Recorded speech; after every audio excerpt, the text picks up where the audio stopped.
कैसे हो बेटा। हम अपना अगला टॉपिक शुरू करते हैं।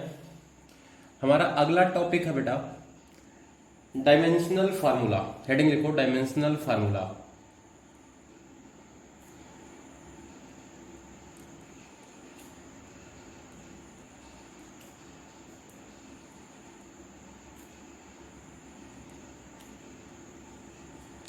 लिखो बेटा इसमें the expression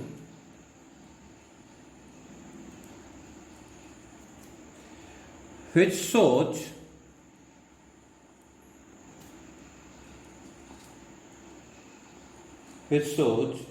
how and which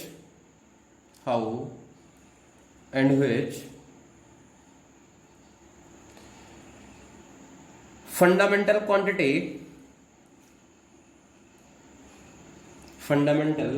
quantities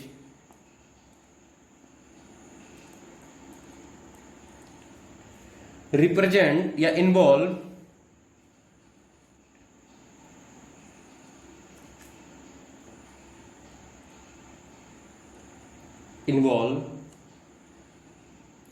in that physical quantity।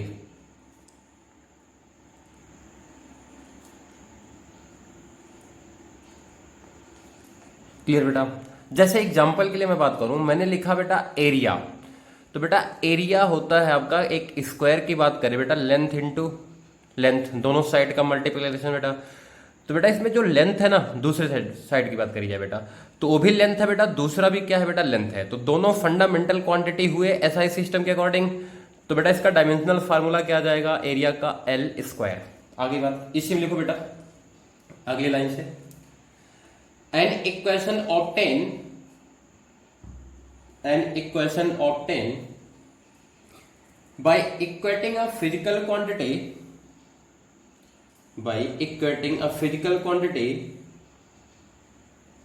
with its dimensional formula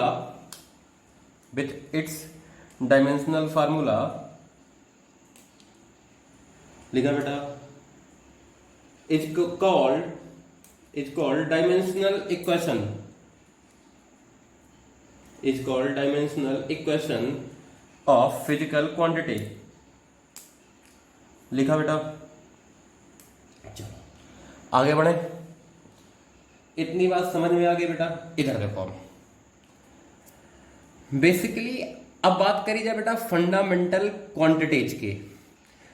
तो बेटा फंडामेंटल क्वांटिटीज हर सिस्टम में अलग अलग हो सकते हैं। जैसे हमने एसआई सिस्टम पढ़ा था बेटा, एमकेएस सिस्टम पढ़ा था, सीजीएस सिस्टम पढ़ा था, याद आया बेटा। सब में फंडामेंटल क्वांटिटीज क्या थे बेटा, अलग अलग हो सकते थे। हमने एक और सिस्टम अपना पढ़ा था बेटा, रज्जो सिस्टम, उसमें भी क्या हो सकता था, उसमें हम अपने हिसाब से डिसाइड कर सकते थे फंडामेंटल क्वांटिटीज। क्लियर बेटा। तो अब सुनो बेटा, हम पढ़ेंगे बेटा एसआई सिस्टम के लिए। बेसिकली लिख लो फंडामेंटल या dimensional formula for SI system. देखो बेटा, मास फंडामेंटल क्वांटिटी था बेटा, इसका बेटा डायमेंशनल फार्मूला होता है। लिख लो यहां पर क्वांटिटी, यहां लिखो बेटा डायमेंशनल फार्मूला। ठीक है बेटा। मास का जो डायमेंशनल फार्मूला आएगा बेटा, उसको हम रिप्रेजेंट करते हैं एम से। अच्छा, ये जो ब्रैकेट है ना बेटा, इसका मतलब होता है कि हम यूनिट पर फोकस्ड है, मैग्नीट्यूड पर फोकस्ड नहीं है। आगे बात, अगला देखो बेटा इसमें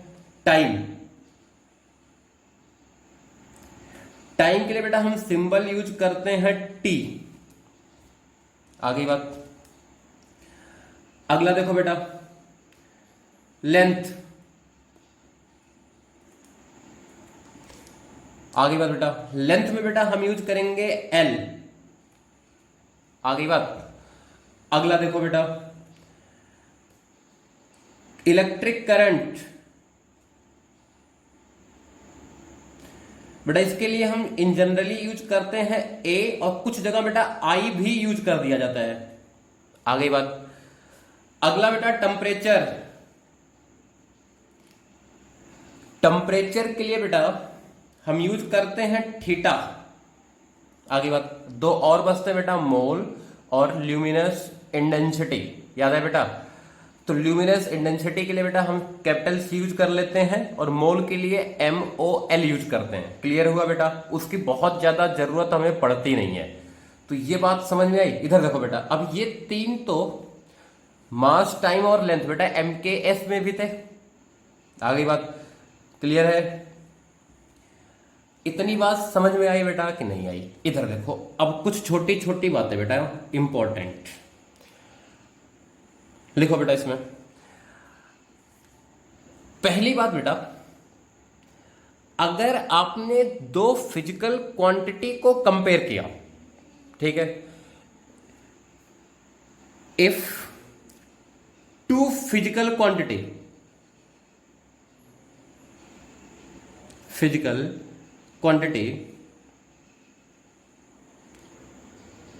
आर कंपेयर्ड,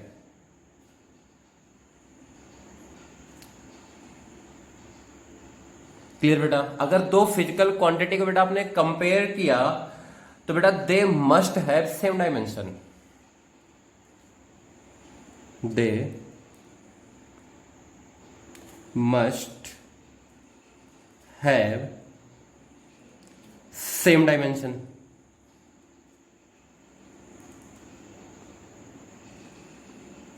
आगे बात, जैसे बेटा आप मास को मास के साथ कंपेयर कर सकते हो बेटा, मास को लेंथ के साथ कंपेयर नहीं कर सकते। जैसे मैं आपसे पूछूं बेटा 2 kg ज्यादा होता है कि 2 मीटर, तो कोई कंपेरिजन नहीं है। लेकिन मैं आपसे पूछूं बेटा 2 kg ज्यादा है कि 500 ग्राम, तो बेटा अब कंपेरिजन हुआ कि नहीं? तो यही मैंने बोला बेटा, if two physical quantities are compared they must have same dimension. आ गई बात बेटा? दूसरी बात सुनो बेटा, सेम ऐसे दूसरी बात, अगर बेटा आप दो फिजिकल क्वांटिटी को ऐड या सब्ट्रैक्ट करते हो तो उनका भी डायमेंशनल फार्मूला सेम होना चाहिए। जैसे बेटा आप 2 kg में ना, मतलब मास में आप मास ही ऐड कर सकते हो, लेंथ में आप लेंथ ऐड कर सकते हो। बेटा आप लेंथ में kg ऐड नहीं कर सकते, लेंथ में बेटा आप करंट ऐड नहीं कर सकते। लिखो बेटा, if two physical quantity, two physical quantities are added, add और सब्ट्रैक्ट कर बेटा, ऐड और सब्ट्रैक्ट, ये क्या इंप्लाइज करता बेटा? दे मस्ट हैव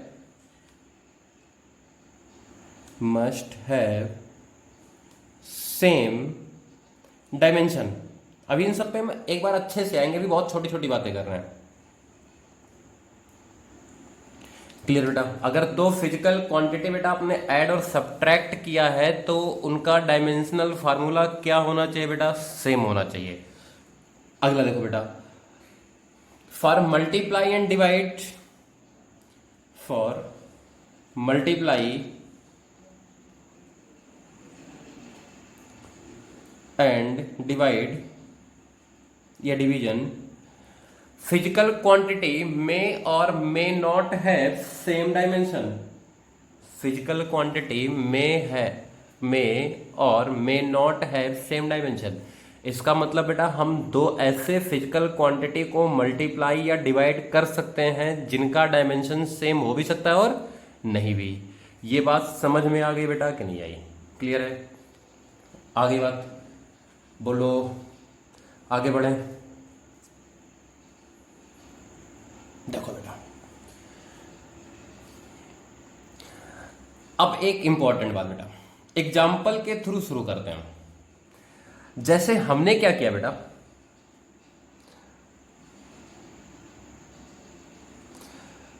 एक लिखा बेटा 5 kg प्लस 3 kg।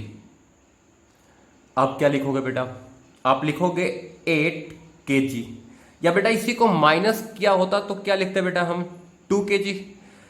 अब दूसरा बेटा देखो, मैंने लिखा 5 kg डिवाइडेड बाई 10 सेकेंड, तो ये कितना आ जाएगा बेटा? 5/10 kg पर सेकेंड।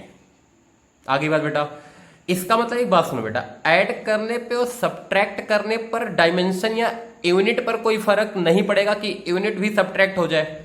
आगे बात नहीं है, जैसे इसमें बोलो आप 5 kg माइनस 3 kg, तो kg में से kg गया और 5 में से 3 गया बेटा, कितना 5 में क्या गया बेटा, माइनस था, 2 आ गया। लेकिन बेटा वो 2 ना के क्या आएगा, 2 kg आएगी।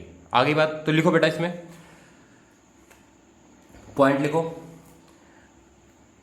यूनिट ऐड और सब्ट्रैक्ट नहीं होते, यूनिट ऐड एंड सब्ट्रैक्ट नहीं होते, लेकिन बेटा मल्टीप्लाई और डिवाइड होते हैं।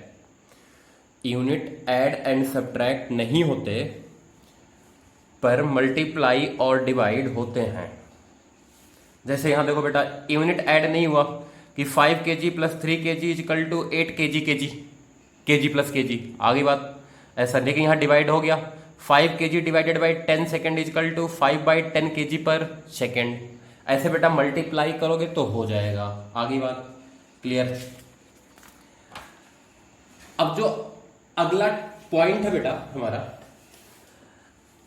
वो मैं कुछ हद तक ही बता सकता हूं अभी, बाकी तुम्हें रियलाइज हो जाएगा टाइम के साथ कि हम बहुत सारा कुछ याद नहीं कर सकते। देखो बेटा,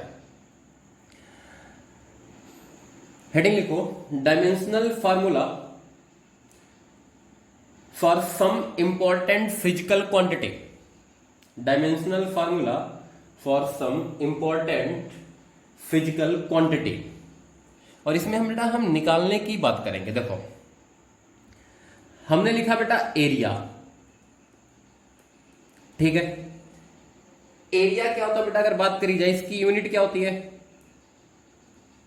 क्या इसकी यूनिट होती है बेटा मीटर स्क्वायर। एसआई की बात चल रही है, मीटर स्क्वायर होगी बेटा। तो इसका जो डायमेंशन आएगा, देखो बेटा ये क्या लिखा हुआ है, मीटर इंटू मीटर। तो जो एरिया का बेटा डायमेंशन आएगा आपका, क्या ये लेंथ इंटू लेंथ है, तो क्या ये एल स्क्वायर आएगा बेटा कि नहीं आएगा। आगे बात क्लियर है। ऐसे बेटा अगर मैं वॉल्यूम का डायमेंशन लिखूं तो कितना आएगा बेटा, मीटर क्यूब आएगा कि नहीं आएगा, तो कितना आ जाएगा बेटा, वो एल क्यूब आ जाएगा बेटा कि नहीं आ जाएगा। क्लियर है। चलो बेटा हम वेलोसिटी का लिखते हैं बेटा, वेलोसिटी इक्वल टू कितना होता है बेटा, displacement divided by time. Clear हुआ बेटा। अब देखो इसका डायमेंशन लिखो बेटा मैं वेलोसिटी का, तो डिस्प्लेसमेंट बेटा इसका होगा लेंथ मीटर, इसकी जो यूनिट आएगी कितने बेटा, मीटर पर सेकेंड। मीटर हुआ बेटा लेंथ, डिवाइडेड बाय सेकेंड हुआ आपका टाइम। तो बेटा इसको हम लिखते हैं एल टी माइनस 1। आगे बात क्लियर है बेटा, बोलो। अच्छा बेटा ये मास पर डिपेंडेंट है कि इंडिपेंडेंट है बेटा, मास से इंडिपेंडेंट है बेटा, तो m0 भी आप लिख सकते हो। आगे बात यहां पे। अगला देखो बेटा, आप लिखो एक्सेलरेशन। एक्सेलरेशन होता है बेटा velocity, change in velocity divided by time. अब देखो बेटा चेंज इन वेलोसिटी और वेलोसिटी का डायमेंशन क्या रहेगा बेटा, सेम। तो ये आएगा L T minus 1 divided by T आएगा बेटा। तो ये आ जाएगा आपका एल टी माइनस 2 बेटा, ये ऊपर जाएगा। इस तरीके से बात समझ में आई। आप यूनिट भी याद है बेटा तो उससे भी लिख सकते हो। एक्सेलरेशन का यूनिट होता था बेटा मीटर पर सेकेंड। इसका मतलब बेटा लेंथ पर एक और मीटर क्या था बेटा, सॉरी एक्सेलरेशन का यूनिट था बेटा मीटर पर सेकेंड स्क्वायर। बेटा देखो क्या लिखा, length divided by time square लिखा है कि नहीं। क्लियर है। ये हो गया बेटा आपका वेलोसिटी का, एक्सेलरेशन का। आ जाओ बेटा फोर्स पे। फोर्स क्या बेटा, ये होता है मास इनटू एक्सेलरेशन। तो मास का कितना आ जाएगा बेटा, m आएगा। और बेटा एक्सेलरेशन का हमने अभी लिखा है एल टी माइनस 2, कितना आ गया बेटा, एम एल टी माइनस 2। बात समझ में आ गई फोर्स की। अगला देखो बेटा, आप लिखो वर्क डन।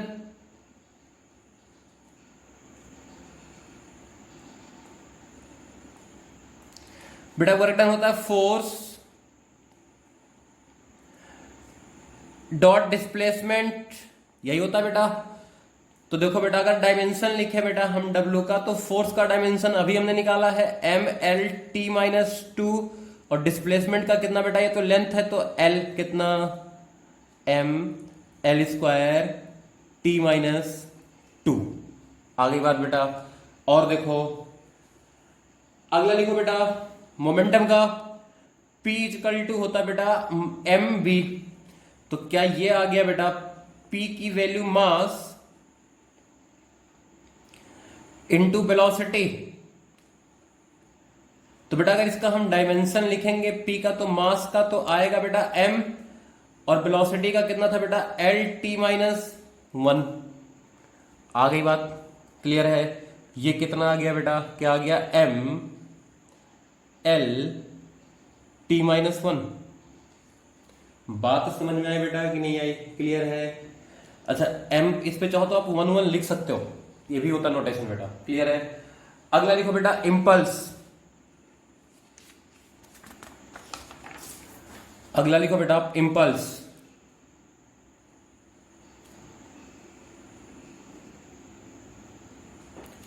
क्लियर बेटा, इंपल्स होता बेटा आपका फोर्स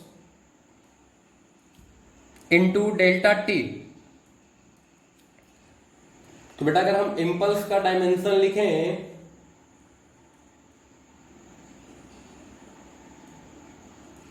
तो फोर्स का कितना बेटा अभी हमने निकाला था ML_T-2, और डेल्टा टी का कितना बेटा T। तो कितना आ गया, क्या ये आ गया ML_T-1। अब एक चीज देखो, मोमेंटम का डायमेंशन क्या आया था बेटा, अभी हमने ड्राइव किया था, इधर देखो ये आया था, और ये क्या आ गया बेटा, ये इंपल्स का डायमेंशन आ गया बेटा। दोनों अलग अलग फिजिकल क्वांटिटी हैं कि नहीं है, आ गई बात। तो बेटा क्या दो डिफरेंट फिजिकल क्वांटिटी का डायमेंशन सेम हो सकता है कि नहीं, तो लिख लो बेटा इस बात को यहीं पे नोट करके। Two different physical quantity may have same dimension, clear हुआ बेटा।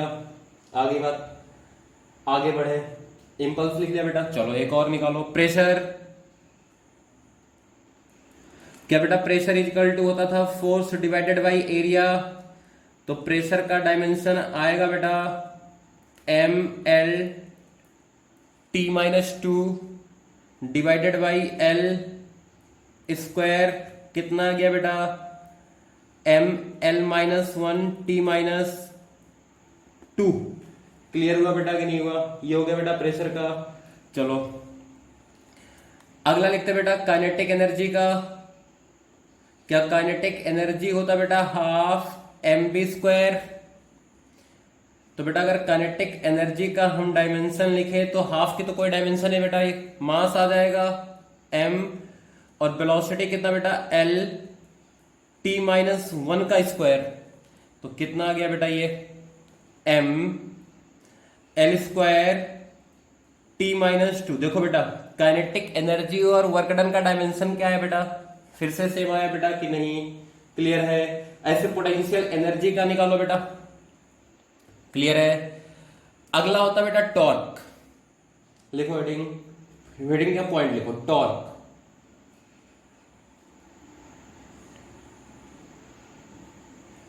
टॉर्क होता है बेटा फोर्स इनटू परपेंडिकुलर डिस्टेंस, या डिस्टेंस ही मान लो बेटा। तो कितना आएगा बेटा टॉर्क, इसको हम टाउ से रिप्रेजेंट करते हैं, ये आ जाएगा ML_T-2, और डिस्टेंस का कितना बेटा L, कितना आ गया, क्या ये आ गया ML²T-2। अब देखो बेटा अभी आपको इसके बारे में आइडिया नहीं है बहुत ज्यादा। बेसिकली टॉर्क जो होता है ना बेटा, ये वेक्टर क्वांटिटी है, और एनर्जी क्या है बेटा, स्केलर क्वांटिटी है। देखो दोनों का डायमेंशन क्या आ गया, सेम आया कि नहीं। तो ऐसी बहुत सारी बातें अभी हमें धीरे धीरे सीखनी है, क्लियर। अगला लिखो बेटा एंगल।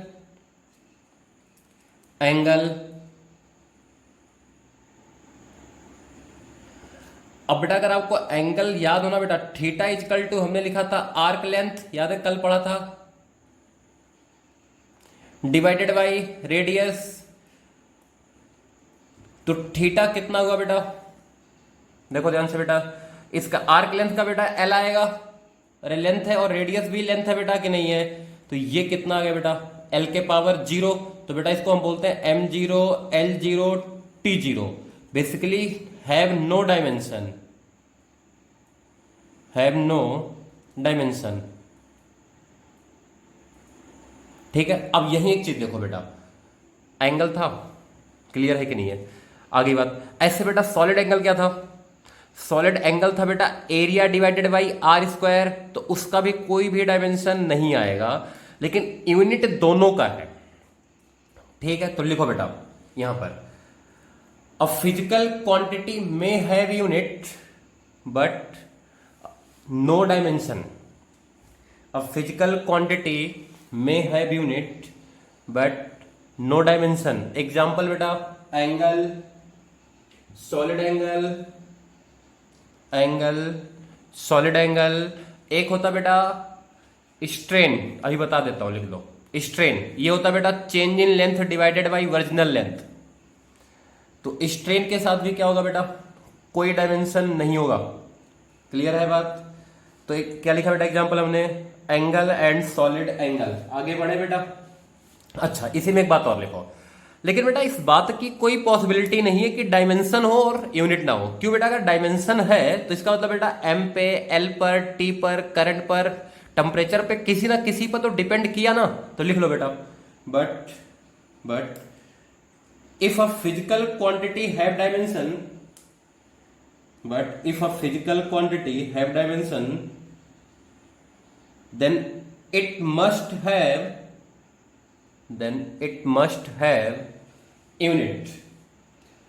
मतलब यूनिट है तो डायमेंशन होने की कोई गारंटी नहीं, लेकिन अगर डायमेंशन है तो यूनिट होने की फुल गारंटी है। आगे बात बेटा क्लियर है। अगला लिखो बेटा, अगला लिखो एंगुलर वेलोसिटी। बेटा ये होता है एंगल डिवाइडेड बाय टाइम। तो बेटा एंगल का कोई डायमेंशन नहीं होगा बेटा, इसको हम ओमेगा से रिप्रेजेंट करते हैं, और टाइम का बेटा कितना आएगा, इसका आएगा बेटा m0 l0 t0, और टाइम का आएगा t। तो कितना आ गया बेटा, क्या ये आ गया m0 l0 t के -1। क्लियर है बेटा कि नहीं है, एंगुलर वेलोसिटी आ गया बेटा। अच्छा अगला बेटा frequency, f is equal to 1/t होता बेटा, सबने पढ़ा फार्मूला। तो बेटा फ्रीक्वेंसी का डायमेंशन कितना आएगा, क्या ये भी आएगा m0 l0 t के पावर -1। आ गई बात बेटा कि नहीं आई, क्लियर है। अब देखो बेटा बहुत ही अच्छी बात, दो अलग अलग फिजिकल क्वांटिटी है कि नहीं है, आगे बात, और दोनों का डायमेंशन क्या बेटा सेम आया। अच्छा इसकी अगर हम मैं यूनिट लिखूं, इसकी जो यूनिट आएगी बेटा एंगल की होगी रेडियन, और ये कितनी होगी बेटा टाइम की सेकेंड, और इसकी यूनिट कितनी होती है बेटा हर्ट्ज। आ गई बात। तो देखो बेटा ध्यान से, दो ऐसी फिजिकल क्वांटिटी हो सकती है जिनका डायमेंशन क्या हो, सेम हो, लेकिन यूनिट अलग हो। लिख लो बेटा, लिखो, if two physical quantity have same dimension, if two physical quantity have same dimension, their unit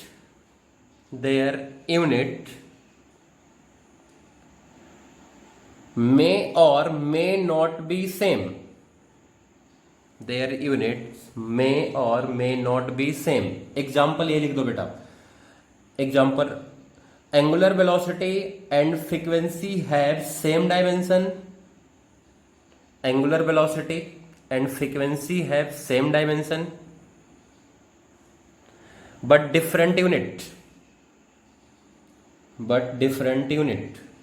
आगे बात बेटा, ऐसे देखो बेटा, काइनेटिक एनर्जी पोटेंशियल एनर्जी का डायमेंशन भी सेम होगा बेटा, और यूनिट भी क्या होगा बेटा, सेम होगा।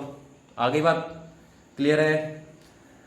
इसी में लिखो बेटा एक बात और, इफ टू फिजिकल क्वांटिटी है same unit, if two physical quantity have same unit, then their dimensional formula must be same। Dimensional में कोई पंगा नहीं बेटा, यूनिट सेम है डायमेंशन सेम होगा, डायमेंशन सेम है तो यूनिट सेम होने की कोई गारंटी नहीं। आ गई बात, आगे बढ़े। क्लियर हुआ बेटा इतनी बात? एंगल हो गया बेटा, एंगुलर हो गया बेटा। देखो अगला लिखो बेटा, स्ट्रेन। स्ट्रेन अभी पीछे बात किया था बेटा हमने, बेटा ये होता है डेल्टा एल बाई एल। आगे बात, तो ये बेटा कितना होगा, m0 l0 t0। क्लियर है? ये इसकी कोई यूनिट भी नहीं होती बेटा बेसिकली। लिखो फिजिकल क्वांटिटी में है no unit and no dimension. Physical quantity में है no unit and no dimension. लिखा बेटा। अगला लिखो बेटा, stress. Stress that is force divided by area. Stress force divided by area. तो बेटा स्ट्रेस का डायमेंशन क्या आएगा, mlt-2 divided by L square. कितना बेटा, ml-1 t-2। क्लियर हुआ बेटा बात? पक्की बात। इधर देखो बेटा, एक और टर्म यही देख लो, यंग्स मॉडुलस।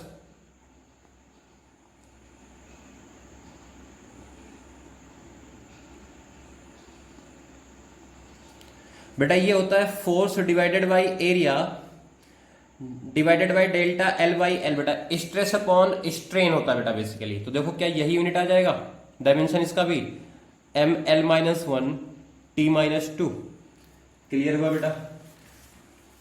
आगे लिखो अगला, डेंसिटी। डेंसिटी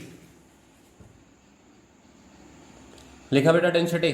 डेंसिटी कितना होता था बेटा, rho that is mass by V. तो इसका डायमेंशन कितना आ जाएगा बेटा, ml-3। बेटा डेंसिटी कौन सी डेंसिटी है, मास डेंसिटी। आगे बात, आगे बढ़े। इतनी बात सबके समझ में आई बेटा? अगला लिखो, साइन थीटा। साइन थीटा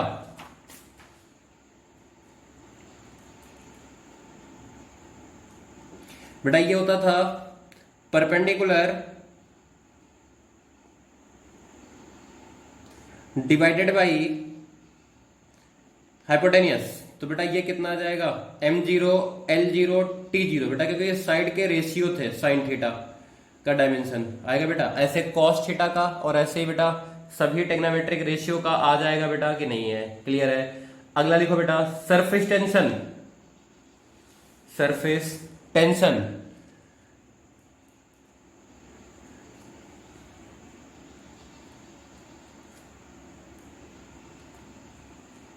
बेटा ये होता है force per unit length F by L. तो कितना बेटा, इधर देखो फोर्स पर यूनिट लेंथ बेटा अगर लिखते हैं सरफेस टेंशन में तो mlt-2 और डिवाइडेड बाई कितना बेटा, L। ये कितना आ गया, ml0 t-2। अब चाहो आप बेटा L लिखो या ना लिखो। क्लियर हुआ? ये लिखा। अगला लिखो बेटा, प्लैंक कांस्टेंट। प्लैंक कांस्टेंट इधर देखो बेटा, हमने पढ़ा होगा ना बेटा, E equal to h nu. इसमें E क्या बेटा, एनर्जी है, और न्यू क्या बेटा, फ्रीक्वेंसी है। तो इधर देखो बेटा, क्या H का जो डायमेंशन आएगा बेटा एनर्जी का आएगा, ये होगा ml² t-2 और डिवाइडेड बाय कितना बेटा, फ्रीक्वेंसी का t-1। आगे बात बेटा, क्लियर है? तो ये कितना आ जाएगा, क्या ये आ जाएगा m L²T-1। ये बात समझ में आ गया बेटा प्लैंक कांस्टेंट की? क्लियर? चलो बेटा आप खुद से ट्राई करो। ग्रेविटेशनल कांस्टेंट कैपिटल जी का कैसे लिखोगे बेटा? आप लिखोगे F equal to G m1 m2 divided by r square बेटा। तो G इजिकल टू कितना आ जाएगा बेटा? F r square divided by m1 और m2। अब बेटा F का डायमेंशन तुम्हें पता है, R का डायमेंशन बेटा L² हो जाएगा, मास का m और इसका m बेटा निकाल सकते हो कि नहीं बेटा? क्लियर है कि नहीं? पक्की बात? इतनी बात सबके समझ में है बेटा? तो ये हो गया बेटा कुछ डायमेंशंस। अच्छा एक बात अब आप अच्छे से नोटिस करो कि बेटा डायमेंशनल फार्मूला निकालने के लिए ना अगर हमें बेसिक रिलेशन याद है ना बेटा तो मैं निकाल सकता हूं बहुत सारी चीजों का डायमेंशन। क्लियर है कि नहीं है? जैसे इधर देखो एक और एग्जांपल, Q इजिकल टू कितना बेटा? I into T. तो डायमेंशनल फार्मूला ऑफ चार्ज बेटा I का एम्पियर और T का T टाइम 80 हुआ बेटा कि नहीं हुआ? इस तरीके से आप बहुत सारी चीजों का बेटा कैसे निकाल सकते हो, अगर आपको फार्मूला याद है तो काफी हद तक चीजों को आप सॉल्व कर सकते हो। ये बात समझ में आ गई बेटा? तो इसीलिए मैं बोल रहा हूं बेटा ये पॉइंट डायमेंशनल फार्मूला धीरे धीरे टाइम के साथ बहुत अच्छे से क्लियर हो जाता है। हाँ लेकिन जो मैंने आज अभी डिस्कस किया ना बेटा डायमेंशनल फार्मूला, ये याद रहे कुछ हद तक तो काफी अच्छा सपोर्ट करता है ये। क्लियर है? अब जो बेटा हमने इन सारे पॉइंट्स पर कंक्लूजन बनाया वो पॉइंट्स लिखेंगे। ठीक है, लिखो बेटा पहला अ प्योर नंबर। इंपॉर्टेंट पॉइंट है बेटा, कुछ पॉइंट मैं बीच में लिखा भी चुका हूं, जल्दी जल्दी लिखो। A pure number are dimensionless. A pure number are dimensionless. ठीक है बेटा, लिखो अगला। All trigonometric ratio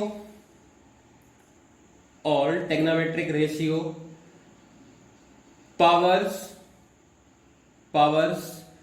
exponents and logarithm functions are dimensionless. देखो बेटा जैसे कहीं लिखा हो ना log a, तो बेटा इसमें a और log a दोनों की जो वैल्यू आएगी ना बेटा वो डायमेंशनलेस होगी। कहीं ऐसे लिखा हो ना log a kg, तो बेटा इस log a की वैल्यू आएगी कुछ और kg यूनिट होगा। आगे बात, ये बात समझ में आई बेटा? हमने बोला बेटा पावर और एक्सपोनेंट, जैसे कहीं लिखा है a के पावर p इंटू टी, तो बेटा p इंटू टी क्या होगा? डायमेंशनलेस होगा। p इंटू टी क्या होगा बेटा? डायमेंशनलेस होगा। और a के पावर p इंटू टी भी क्या होगा बेटा? डायमेंशनलेस होगा। हाँ इसके आगे मैं kg लिख दूं तो बात अलग है। आगे बात बेटा, जैसे कहीं लिखा है ना बेटा 3 के पावर 6। क्लियर बेटा? तो ये जो वैल्यू है ना बेटा कुछ यूनिट के साथ सॉल्व होके नहीं आएगा, इसके आगे हमें यूनिट लिखना पड़ेगा। और log के साथ भी बेटा कोई यूनिट नहीं आएगा। जैसे लिखा हुआ है log 10, तो बेटा इसकी वैल्यू 1 आएगी, ऐसा नहीं होगा कि 1 kg आ जाए। हाँ लिखा हो log 10 kg, तो ये कितना आएगा बेटा? 1 kg आएगा। आगे बात, तो पावर भी क्या होता है बेटा? डायमेंशन होता है। और साइन वाला तो बता ही दिया था हमने, साइन एंगल वगैरह वाली कहानी हो चुकी थी। लिखा बेटा? अगला लिखो dimension do not depends upon magnitude. देखो बेटा 10 न्यूटन फोर्स का भी डायमेंशन वही आएगा, 50 न्यूटन फोर्स का भी डायमेंशन वही आएगा। लिखो बेटा dimension does not depends upon magnitude. लिखा? अगला लिखो बेटा dimensionless physical quantity can have unit. ये लिखाया था पीछे हमने, dimensionless physical quantity can have unit but dimensionless quantity but unitless quantity does not have dimension। Dimensionless है तो यूनिट होगा। क्लियर बेटा? लेकिन बेटा अगर डायमेंशन है तो यूनिट भी होगा। आगे बात, लिख लो बेटा इस बात को। एग्जांपल एंगल पीछे लिखा है बेटा, लिखो unitless physical quantity are always dimensionless. बात समझ में आ गई बेटा? Unitless physical quantity are always dimensionless. ये सारी बातें पीछे लिखा चुका था बेटा, फिर से लिखा रहा हूं क्योंकि इंपॉर्टेंट है ये। अगला लिखो बेटा, physical quantity with same units, physical quantity with same units have same dimension, have same dimension